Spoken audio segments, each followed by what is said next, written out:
सदाशिवसमारम्भां शङ्कराचार्यमध्यमाम् अस्मदाचार्यपर्यन्तां वन्दे गुरुपरम्पराम्। ॐ सहना भवतु सहनौ भुनक्तु सह वीर्यङ्करवावहै तेजस्विनावधीतमस्तु मा विद्विषावहै। Om Shanti Shanti Shanti. So we saw the Samadhi Shatka Sampattihi as the sixfold qualifications with reference to the mind: Shama, Dama, Uparama, Titiksha, Shraddha and Samadhanam. Now, so Ashvalayana had these qualifications, that is the meaning for the Atha Shabda. And then he goes to Brahmaji, who is called Bhagavantam Parameshtinam. He is called Parameshtinam because he is also the Pitamaha of all the, even Daksha Prajapati and all these Prajapatis. So Brahma is called as Parameshti here, Brahmaji. And he is also Bhagavantam, means he has all knowledge and all that. Okay, all the Bhaga Shabda itself is sixfold qualifications or sixfold qualities. This makes up this word Bhaga. See, when we say Bhagavan, what is the meaning of Bhagavan? Bhagavan Uvacha is there even in Gita all the time. Suddenly, Shankaracharya doesn't give the meaning for Bhagavan initially. In the third chapter, I think 30th verse or somewhere, Bhagavan Uvacha comes. At that time, Shankaracharya gives the meaning of the word Bhagavan by quoting the Vishnu Purana. So in the Vishnu Purana, there is a verse, Aishwaryasya Samagrasya Viryasya Yashasha Shriyaha Jnana Vairagyayos Chaiva Shannam Bhaga Iti Rana. What is this Bhagavan means? Bhagavan word is similar to words like Dhanavan, Gunavan and all that, correct? Dhanavan means one who has Dhanam is called Dhanavan. One who has good qualities is called Gunavan, Balavan and all this is there, correct? It's there in Tamil also. Like that, one who has Bhaga is called Bhagavan. Bhaga in general can also be translated as wealth. From Bhaga only the Bhagyam and all comes. We all use the word Bhagyam even in Tamil. Or even in other Indian languages. Bhagya comes from Bhaga only. So one who has wealth in general also can be called Bhagavan. Our Vishnu Purana gives a special meaning to this Bhaga. What kind of wealth or what kind of Aishwaryam and all that. It says sixfold qualities make up this Bhaga, in which Aishwaryasya Samagrasya, it says. Samagra means complete or total or all. So this Samagra word we have to put with all other words in that verse. Samagra Aishwarya, one who has complete overlordship. Because Aishwarya means the one who is making all the laws, you can say. One who does not live under anybody else's laws. Or one who does not have any boss or anything like that, correct? One who has absolute command over everything. Such a person is Ishvaraha or Aishwarya, that is called. So one who has complete Aishwaryam, total Aishwaryam, all Aishwaryam, Samagra Aishwarya. Then Aishwaryasya Samagrasya, Viryasya Yashasha Shriyaha. One who has total Shakti also, correct? Sarva Shaktiman, we say. Sarva Ishwaryam, Sarva Shakti Matvam is there with Ishvara or Bhagavan. And then Yashas also, all the fame, everything which is glorious in this world belongs to Bhagavan. We think we achieve something and that glory belongs to us. But if you read the 10th chapter of Gita, there is a Vibhuti Yoga is there, where Bhagavan says that wherever something glorious is there, it is all, I am only manifest as all those things. And he even says, Pandavanam aham Arjuna. So even amongst the Pandavas, I am Arjuna. He says, Vedanam Samavedosmi. Like that, he gives different examples also there. A list of things, glorious things. And he says, all of that is my Vibhuti only. So Bhagavan is the one who has all the fame, all glory, and all resources also. Samagra Shri. So Bhagavan doesn't have any resource constraints. All resources are available always. Then Jnana Vairagyayos Chaiva. Jnana also is all knowledge. And then Vairagya is included there. That's very interesting. That is because Bhagavan cannot be a person who is dependent on something for his or her happiness, correct? In fact, even in Tamil, there is an interesting Tirukural is there, where Tiruvalluvar refers to Bhagavan as Vendudal Vendamai Ilan. Okay, that is a very interesting reference. Same thing. Bhagavan cannot depend on or cannot say only if this is there, I am not happy, or if this is not there, I am not happy. That cannot be there for Bhagavan. Bhagavan doesn't have any wants. Basically, Bhagavan doesn't have any likes and dislikes. Bhagavan is not dependent on anything, totally independent. That is the Vairagya there. So these 6 qualities make up Bhagavan. So here Bhagavantam, in general, if we call somebody as Bhagavan, they have, at least Jnanis we say Bhagavan because they are Sarvajnaha, in the sense I told already. So they have some quality completely that we have to understand. But these 6 qualities together in totality is called Bhaga. That's what is really Bhagavan. Anyway, so Bhagavantam Parameshtinam Upasametya means he goes near Brahmaji, but Upasametya also means Vidhivat, like that Shankarananda in the commentary says that you just don't go near some guru just like that, but Vidhivat means he has gone with some, like Samit Panihi, it is said in the Mundaka Upanishad. He approaches Brahmaji according to all the vidhis which have been laid down, right? How you have to approach a guru, how you have to approach a wise person. So in that manner, with all respects and honor, Ashvalayana approached Brahmaji, and then he said, okay, Uvacha. So what did he say? He says, Adhihi Bhagavan Brahma Vidyam Varishtam Sada Sadbihi Sevyamanam Nigudham. So he says, teach me, Adhihi. Adhihi means teach me. And what does he request? Hey Bhagavan, you teach me what? Brahma Vidyam. You teach me Brahma Vidya. So he's very clear what he wants to learn. So the Atha Shabda basically points out his desire to know Brahman. So he goes to Brahmaji. So Brahmaji is different from Brahman when we talk about, although both of them are from the same root. Brahma is Prathama, is Pullinga Shabda, and Brahman is neuter actually. When we talk about Brahma as Jagat Karanam and Brahma Vidya and all that, there the Nirgunam Brahma is in neuter gender in Sanskritam, but the Brahma as one of the Trimurtis, as the one who is responsible for creation, is in masculine gender, in Pullinga. So here Brahma Vidya refers to Brahman only, the Nirguna Brahman. Ashvalayana wants to know this Brahma Vidya, and he also gives certain adjectives for this Brahma Vidya, because even though he does not have Brahma Vidya, he has heard about it, correct? How great it is, how Utkrishta it is. So he says Brahma Vidya is Varishtam, he says. So Vara, Variyan, Varishtan, like that, it is superlative. Means it is the best knowledge. Amongst all knowledge, Brahma Vidya is the greatest knowledge, or it is the best knowledge. That is because, again, why? Because even in other Upanishads also it is said, correct? Yena Vijnanena Sarvam Vijnatam Bhavati. By knowing one thing, it is as though you have known everything also. This is the only Vidya by knowing which you cross over all sorrow. That is also there. Atmavid Tarati Shokam. Or it also, this is the Vidya by knowing you yourself become Brahman, in fact. Brahmavid Brahmaiva Bhavati. Like this, all these Upanishad Vakyas are there.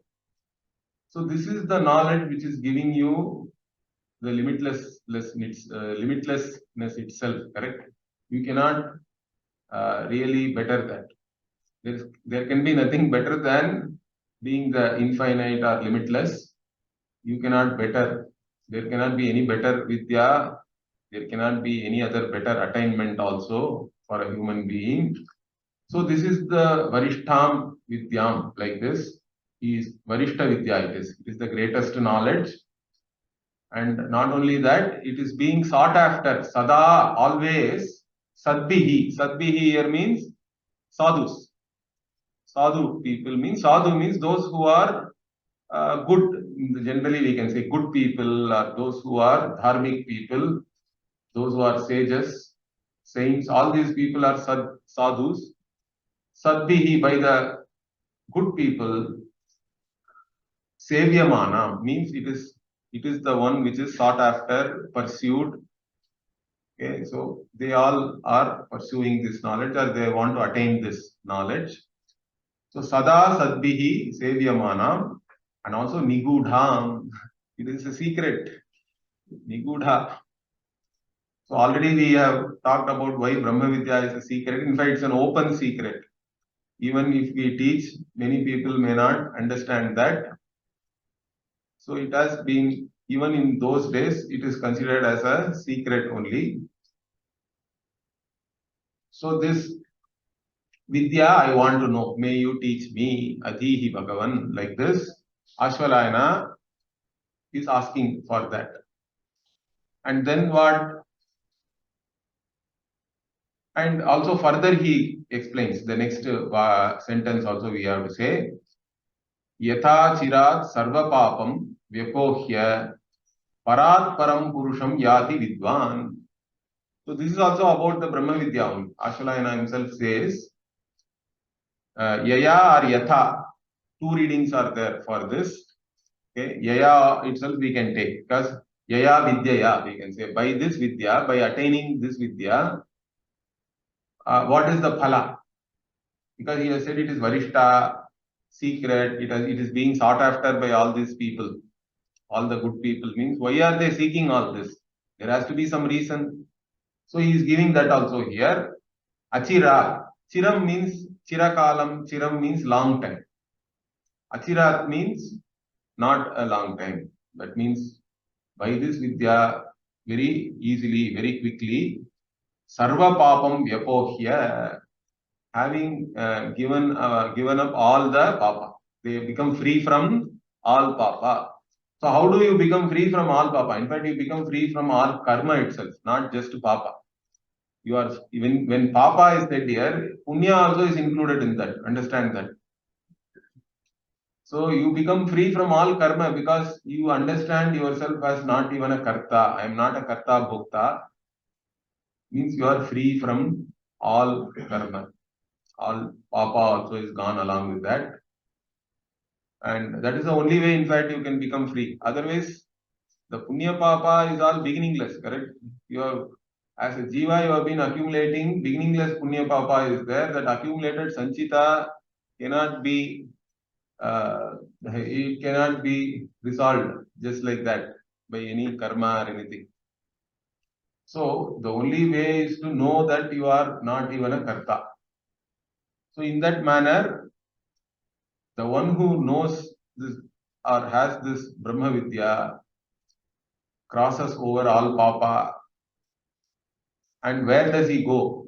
He attains Parat Param Purusham Yati, Vidwan, the one who knows this, the Vidwan, the knowledgeable person.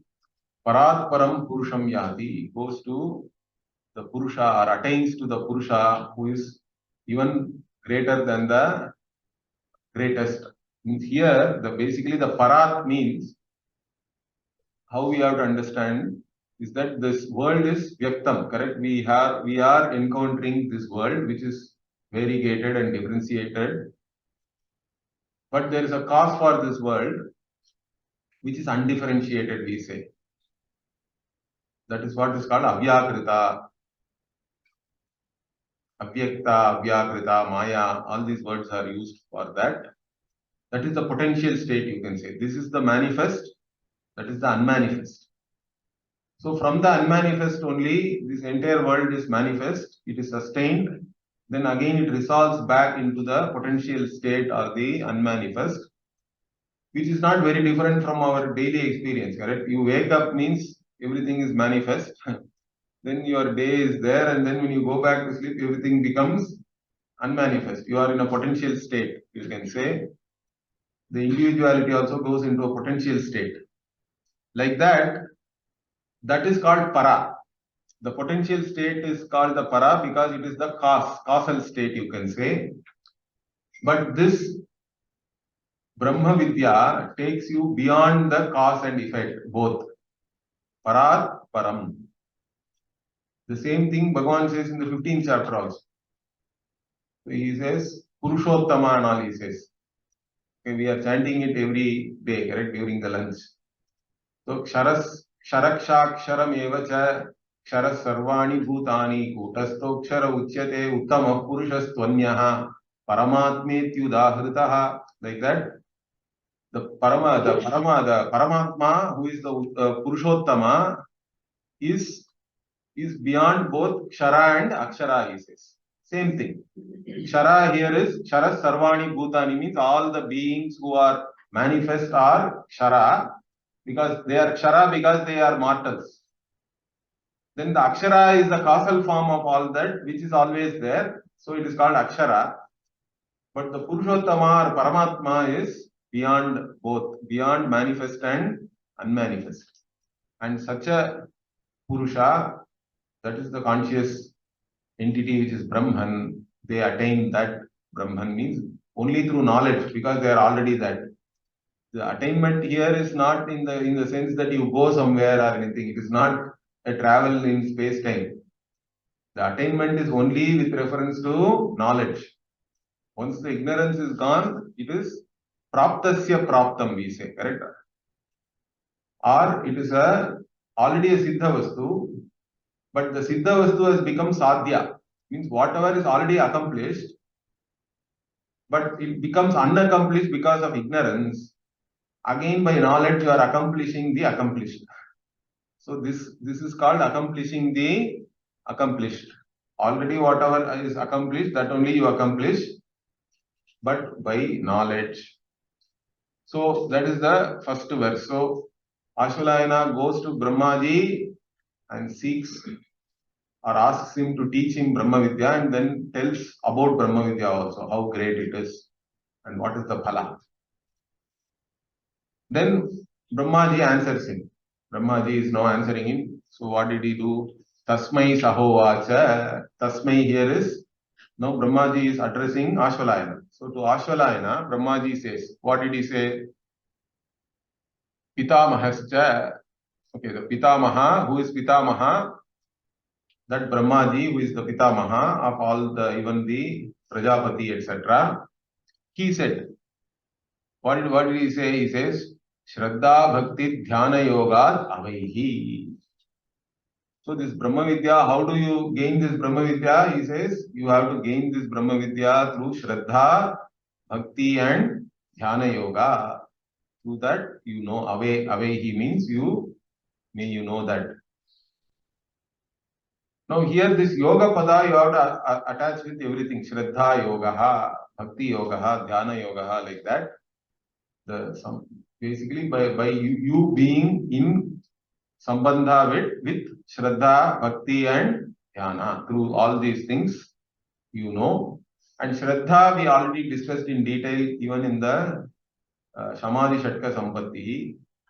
Shraddha essentially is that you give the status of a pramana to the Veda. That is Shraddha. And only with Shraddha you can gain this jnanam. Shraddhavan labhate jnanam. Like that in Gita also Bhagavan says. And even in the Upanishad also, Acharyavan Purusho Veda. Like that, there are Vakyas are there. So you should have Shraddha in the Guru and Shastra Vakya. And one who has a Guru, Acharya only can learn this, because explicitly even Shankara says in the Mundaka Upanishad Bhashya, where it says that Sa Gurumeva Abhigachet Shrotriyam Brahmanishtam, like that. That he says, even if you are a Pandita, correct? Pandita means you have learnt other disciplines of knowledge. You should not swatantriyena atmanveshanam na kuryat. Like this, Shankaracharya gives a note. Independently, you should not do this atma vichara. You have to do only with a guru. You have to go to a guru and learn, because this subject matter is subtle. All other knowledge we gain by objectifying through our mind. Correct? Even a very complex concept and all that, you objectify it in your mind, and then only you know that. So every other knowledge, whatever we have gained in all throughout our life, is objective. But this knowledge is about the subject, which cannot be objectified, and which need not be objectified also. But this knowledge is fundamentally different because of that reason. And it has to be taught in a very special manner, what we call Adhyaropa Apavada. Adhyaropa Apavadabhyam Nishprapancham Prapanchyate. Like this, there is a saying in the Sampradaya.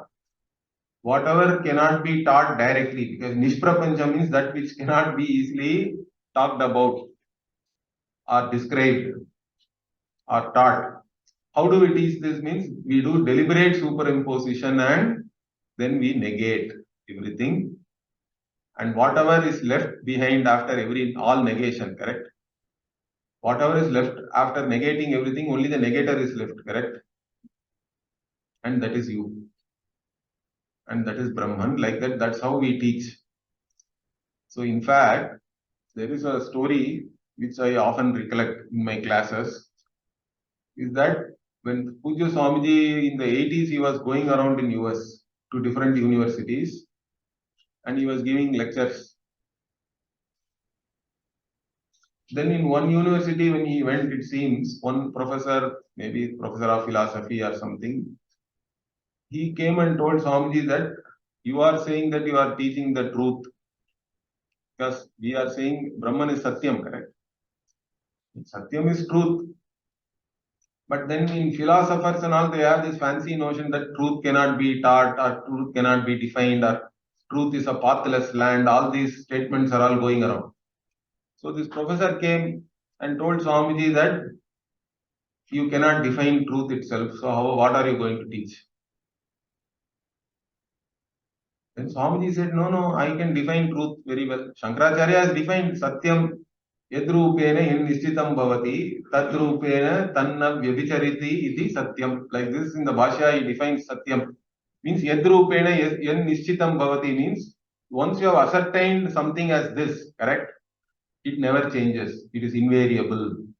Okay? It's always the same. Means it cannot be negated, correct? Once, like, it is not like the snake on the rope, correct? Once you have determined rope as rope, if it always remains as rope, of course, in the case of rope, we cannot say that, because rope itself can be reduced to yarn and things like that. But what I am saying is, once you have ascertained something as this, it never changes. That alone is truth, that which can never be negated. A snake on rope can be negated. Even rope itself can be negated based on other criteria. But this, the truth, the absolute truth means it can never be negated once ascertained as this. So Swamiji told, I can define very well, and he told him that which can never be negated is the truth. You go and now negate this definition. It's what Shankara has given, correct? It's there in our Shastra. So this professor went away. He thought about it all night and he could not break the definition. So he said, at least I agree. Next day he came to Swamiji. Swamiji was going for the class, for the lecture and all that. He said, no, I agree to your definition, but there is nothing like that. You can define truth, but there is nothing like truth. Still. Swami said, no, I can teach you about this truth. It is very much there. Then he said, then you tell me now. Swamiji told him, no, you wait. Anyway, I am going to talk about that only in my lecture and all that. But this person was very adamant. He said, no, I cannot wait till then. This is bugging me a lot. Then Swamiji told, You can negate everything, but the negator can never be negated, correct? Negator alone is the truth. The negator Swarupa cannot be negated. You can negate everything else. The negator will always be there as the conscious being who is the invariable in each and every cognition. Pratibodha viditam matam. That's what is said in the Kenopanishad also. Each and every cognition, the invariable is yourself as consciousness. That never goes away. All the names and forms are all changing. So he told that, and that whoever was the professor, he could understand that also. The negator can never be negated in the end. We also teach in the same manner. We have to teach you only through negation. Everything else is deliberately we superimpose to only account for because the world appears, world is perceived. We don't deny the perception of the world. Nobody can deny that. But whatever you perceive, whether the truth of that, what is the truth of your perception can still be debated, correct? Can still be analyzed, looked into. So the Shastra is only talking about whether it doesn't deny perception, but the validity of the perception can be always analyzed. And that has to be looked at and understood properly. So that is the teaching here. So this teaching, for you to get this, you have to have Shraddha in the Shastra, in the Guru Vakya, all these things. Without that, it's not possible. So Shraddha is the basis. That's why it is said first here. And like I said, even in the Gita, Bhagavan is very clear. Shraddhavan labhate jnanam. Only the one who has Shraddha can have this jnana. If you don't have Shraddha, then you will not have anything. That also Bhagavan says. You will not have anything in this loka, in other lokas also you won't have anything. So Shraddha is the first thing. Shraddha you should have. Then Bhakti also. So without Bhakti there is no Advaita and all that. Many people have a wrong notion that Advaita means there is no Bhakti and all that. But Jnani is the greatest Bhakta. Bhagavan, even again in the Gita, Bhagavan says that in so many words. Because unless first you understand Ishvara, you understand Brahman as Jagat Karanam, that's how you can accept the world. Otherwise, no way we can accept the world. The world itself is a manifestation of this one reality. It's an appearance on that one reality. So one has to understand all the orders in the world also. Correct? Bhagavan is manifest as different orders in this world, and everything is in order. That's why we can even study that. The word dharma itself is very interesting, correct? Bhagavan is manifest as the very dharma. And dharma comes from the root dhr, means that which supports or keeps everything together. Now in our world, if we see what is it that keeps everything together. So you say, if you go to a scientist and ask, scientist will say, okay, you drop something, then there is a gravitational force, correct? On the earth, it is some value is there, 9.8 meter per second square and all that. Now let us say it keeps on changing every day. Can we have any science? Can we have any machines running properly? Today it is 9.8, tomorrow it becomes 20, day after it becomes 2. Nothing will work, correct? It will all be chaos. The idea that the very scientific laws which we are able to study is there because that something is holding on to all these things, correct? If you, even within the science itself, if you take, there are some 20 different constants are there. If each of those constants, even if they change one decimal point, the world will not be as we are able to perceive now, understand that. So all these constants are the ones which are holding on to the world really, correct? They are the ones which are supporting the world as we know. And that is the manifestation of Bhagavan only for us. It's not separate from Bhagavan. Understand that. Bhagavan is the very dharma which is holding together everything. And that is why we are even able to study it and we are able to understand the underlying laws. Otherwise, there is no, you cannot even study anything. And that understanding has to be there. And also, as an individual, we have to recognize the giver because everything is given to us. We are like, we have arrived into a five-star hotel, correct? Like that. So everything is already there. When you are born, already air is there so that you can breathe. Even there, if the oxygen is some 10% more or 10% less, it is going to be a problem, correct? All these things are there and in the right proportion. Water is available, food is available, parents are there. Everything is given. If everything is given, we have to recognize the giver. There has to be a certain gratitude for that.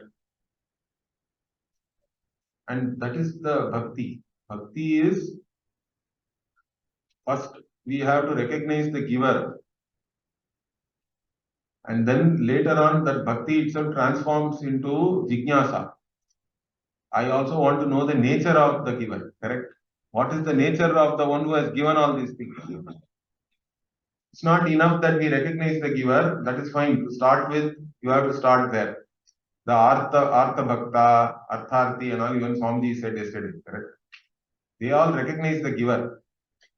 But then the Jijnasu means one who wants to know the nature of the giver. Who is this giver? What is the nature of Bhagavan? I want to know.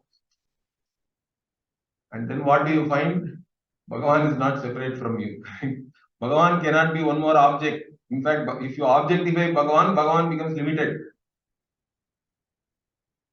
That's why the Upanishad is very clear. Nedam ididam upasate. And even Brihadaranyaka also has two things. It has one Vidya Sutram and Avidya Sutram. So Atma ityeva upasita. Like that, there is a Vidya Sutram is there. So you have to understand this Brahman as Atma alone. Then later on it has Avidya Sutram. It says Anyaha asau, Anyaha aham iti nasaveda. So if you do upasana that all the devatas, Brahman, the Jagat Karanam and all is separate, I am separate from them. Anyaha asau, Anyaha aham. With that bhavana, if you do any upasana, any prayer, any worship, then what? Nasaveda, he does not know, he is only a Devanam Pashuhu. All these things, the Upanishad is saying that you then become like a Pashu to the Devas. So, we cannot objectify Bhagavan also. And if Bhagavan is not any one object in the creation, Bhagavan is the very nature of the subject also, correct? The nature of Bhagavan is not different from your own nature as a conscious being. There is only one consciousness. If you look at it from a totality standpoint, then we say it is Bhagavan. If you look at it from the standpoint of one particular body, mind, sense complex, we are saying it's an individual and all that. But that is only a standpoint. The reality is only one. And it has to be understood as it is. So bhakti also leads to jnanam, and jnani is the greatest bhakta because jnani understands the true nature of Bhagavan. Bhagavan is not some object in the world, understand that. Of course, for upasana purpose and worship and all that, we have different forms and all that. That is fine.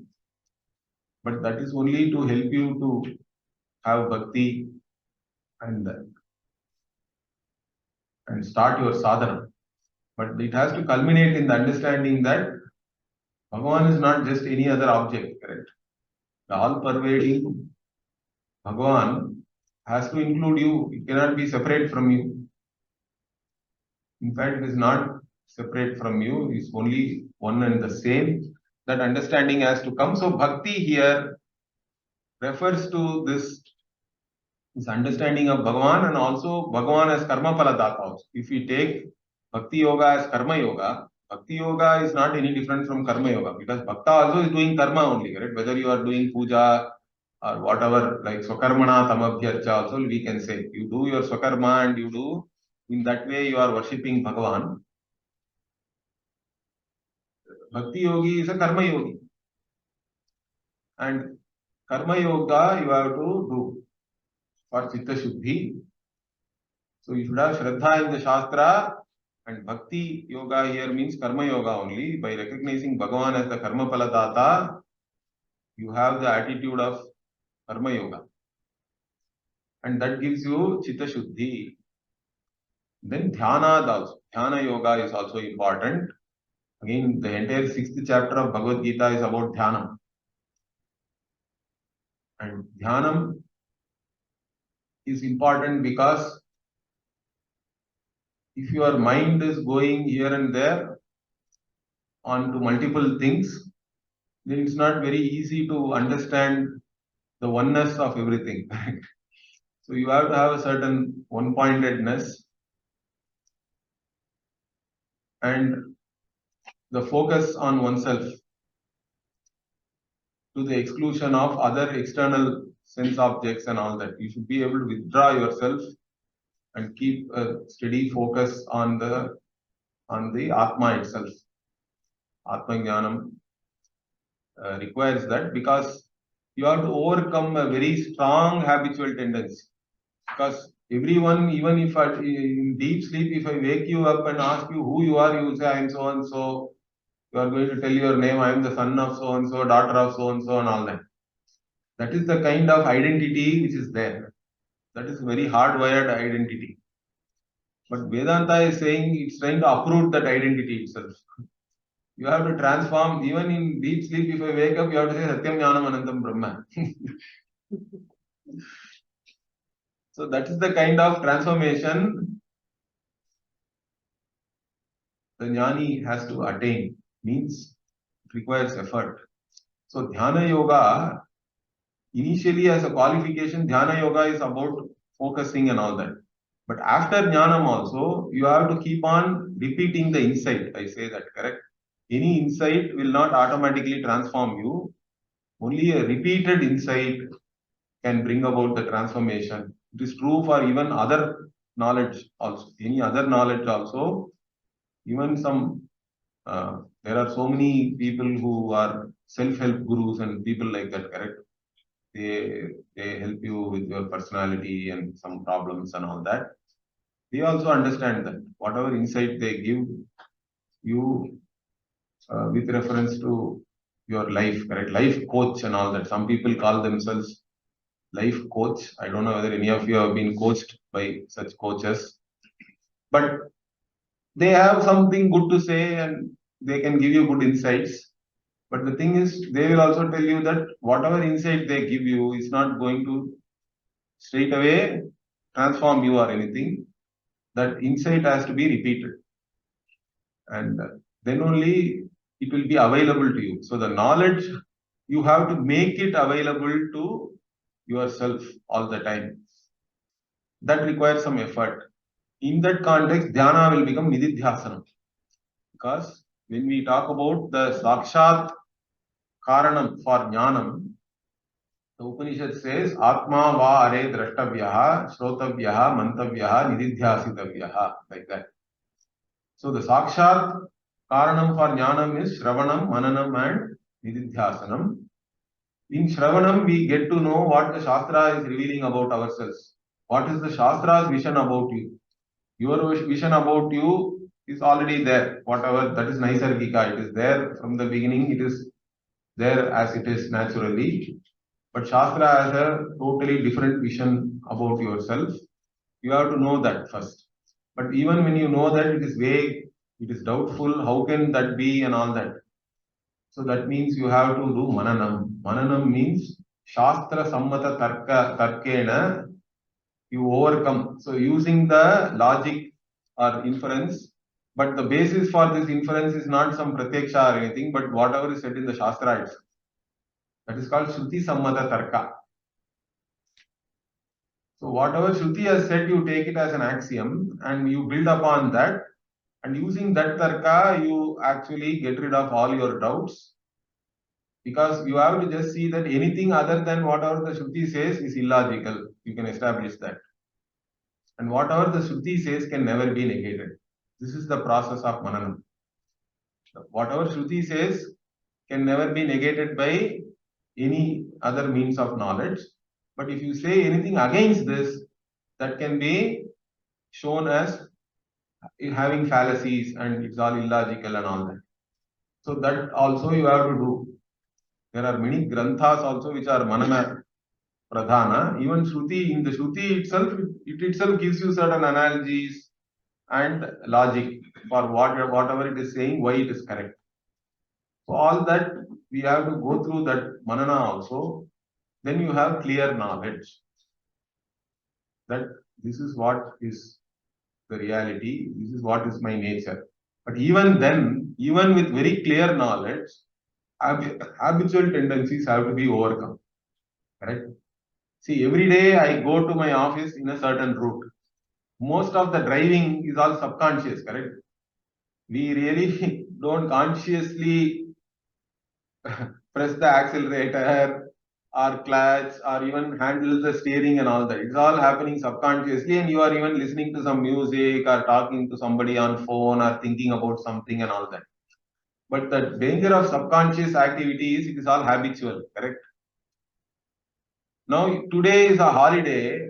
You want to go to the mall, which is in the other direction. But if you are not conscious about it, what will happen? If you are not alert, you will go in the same route like every day you go to your office, let us say. This is a very common experience, correct? It's not a lack of knowledge. It's just that you were not alert enough or that knowledge was not always available to you. The subconscious habits can overpower even a very clear knowledge we have, correct? That is a common experience for all of us. That is the pratibandha which is talked about here, the habitual tendencies. It has to be overcome means we have to do nididhyasanam. That is also called dhyana. Dhyana, prior to knowledge, dhyana is called for the one-pointedness. Chitta naischalyam we say, that is what? Nischalata. Chalam means that which is all the time changing and all that, moving. Nischala means that which is still, tranquil. Naischalyam means tranquility, the ness of whatever, the bhava. So chitta shuddhi, chitta naischalyam. Those two are addressed by bhakti and dhyana. Bhakti is for chitta shuddhi because that is karma yoga, and dhyana is for chitta naischalyam, means tranquility of your mind. So you have a pure and tranquil mind. It is conducive for knowledge. But even after knowledge is there, you may still have some pratibandhas. To overcome that also, again this, if jnana is the anga, then shravana, manana, nididhyasana are all angi. We say, or even shravana itself is taken as an anga and manana, nididhyasana are taken as angi, means they contribute to the knowledge. And so dhyana is very important that way. And there are methodologies are all given that you have to sit. In fact, even in Gita also, samam kaya shiro grivam dharayan achalam sthiraha. Like that, there are some practical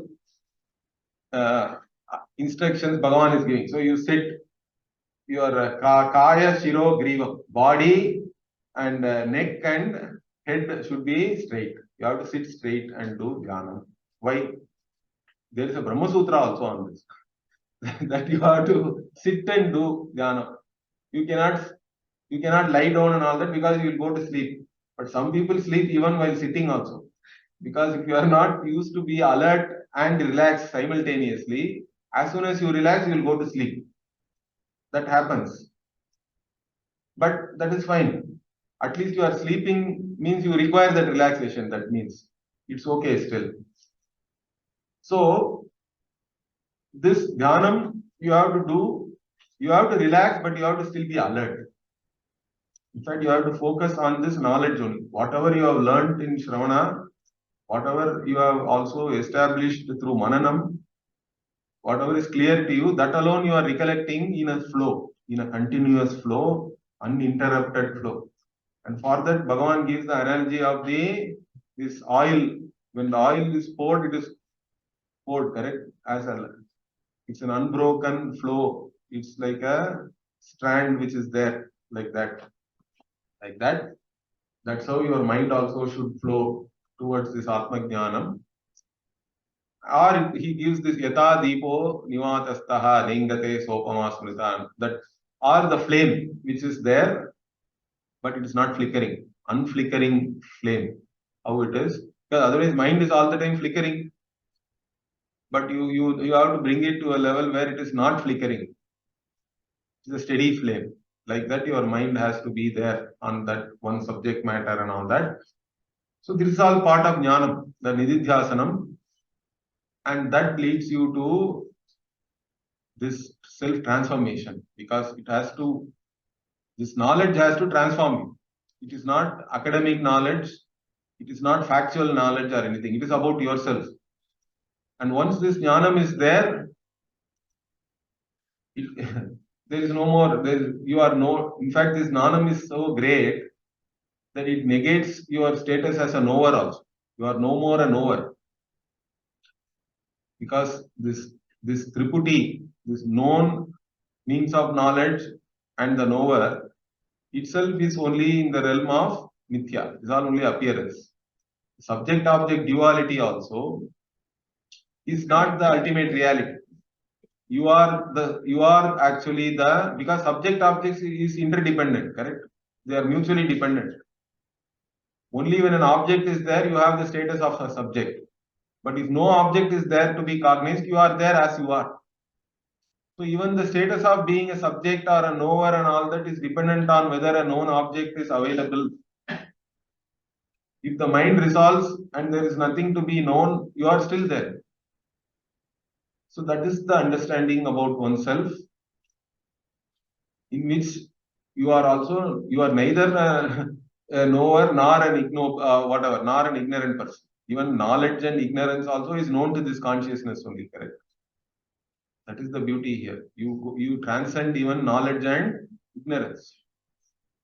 And that is this knowledge, and may you know this through Shraddha, Bhakti and Dhyana Yoga, Avehi. Then the next verse, or the next Vakya here is very interesting. This is the one we chant when we receive any sannyasi and all that. Whenever a sannyasi comes, normally we give a Purna Kumbha and all that, correct? And what do we chant then? Na karmana na prajaya dhane na tyage naike amritatvama nashuhu parenana kannihitam guhayam vibhrajate tatyatayo vishanti. Like that. In the next also, Vedanta Vijnana Sunischitartha Sannyasa Yoga Dyataya Shuddha Sattva Te Brahma Loke Tu Para Antakale Paramritat Parimuchyanti Sarve. Like that, these two are these two verses we chant whenever we receive a sannyasi and give Purna Kumbha and all that. So here what is said is, this moksha is not, you cannot gain through any karma, na karmana, through any karma, whether it is Srauta karma, Smarta karma, Laukika karma, Vaidika karma, whatever it is. It is not the phala of any karma. It cannot be karma phala, na karmana.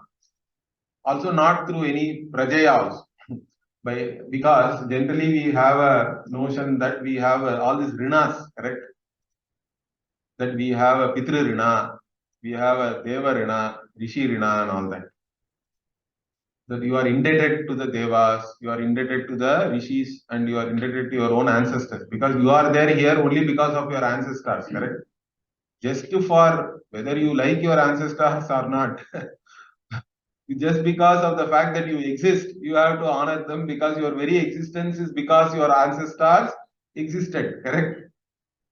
So we have to accept that and have a certain gratitude for that. So in our culture, this Pitru Tarpana and all that, we have very big, people do that, correct? Even this Adi Amavasya, which was there just now, if you go to some sthalas there, which are all like famous for doing Pitru Karma, you see thousands of people nowadays.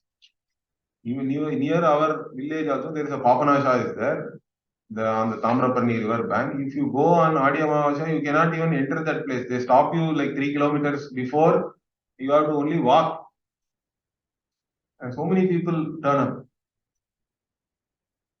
So like this Pitra worship and doing something for them is a very big thing for us. And the one more thing is that you have to also have a praja because that has to continue, correct? Only if you have your own progeny, they will continue again all this worship of Pitras. So to get rid of the Pitra Rina, you have to reproduce. That kind of concept is there in our culture. But even doing that also, you are not going to get any moksha. You may have taken care of the Pitra Rina, but that doesn't mean that you have attained moksha or anything. So this is not prajaya also. Na karmana, na prajaya.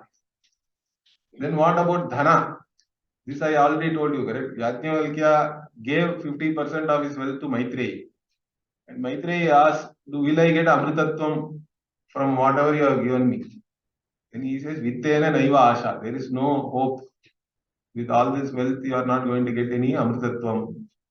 Same thing here. Dhanena also, with through wealth also, whether it is Manushya Vitta or Daiva Vitta also. So whatever wealth is there here in the form of cows and other things, Dhanam, Dhanyam, Bahuputra Labham and all we say, correct? Even when we, in the temple also, whenever somebody comes, then we give the prasada, we say that you have all these things. You have a lot of cows, you have a lot of dhanya, Bahuputra, many sons and all that. But even all those things are not going to give you any moksha. You have to understand that. Then what will give you means tyage neike amritattvam anashuhu. So you attain. Anashuhu means you attain. You get the prapti of that. What amritattvam? How do you gain amritattvam? Tyage neike. Only through tyaga. Tyagena eke. Okay, only with this tyaga means you have to give up all karma, going after the karma phala, etc. By giving up all that, in fact, the greatest tyaga is yenat tyajati tat tyaja. Like that, my Guruji used to say. By which you give up, also you have to give up that also. See, first you think that you are giving up so many things, correct? Then that gives you certain ego that I have now sacrificed everything. I am a tyagi. That itself becomes a big notion. That thought is there. I am a tyagi. People have to respect me. Why? Because I am a tyagi. If you think like that, means it is gone already. So finally what? Yenat tyajati, by which you have given up everything, that ego also you have to give up because it's also not real. The I thought also comes and goes. Even when there is no I thought, you are there. In deep sleep, there is no I thought, but I am there. So I also is only a thought. The I thought also is like this thought, there is an I thought. That's all. They are all again mutually dependent. Without the I thought, there is no this thought also. I thought has to be there first. It's like the subject object only, same thing. So all these things you have to give up. All these notions, wrong notions, you give up. Tyage naike amritattvam anashuhu. Amritattvam means again immortality. You cross over all fear of death, all fear of mortality. You understand that you are not in space-time to be destroyed in space-time, correct? Space-time is in you. That is the understanding one gains. You transcend the very space-time itself, and that is this amritattvam that you attain by tyaga alone. And then this parena nakam and all is there, that we'll see in the next class. Om Purnamadav Purnamidham Purnat Purnamudachyate Purnasya Purnamadaya Purnamevavashishyate. Om Shanti Shanti Shanti. Hari Om Shri Gurubhyo Namaha. Hari Om.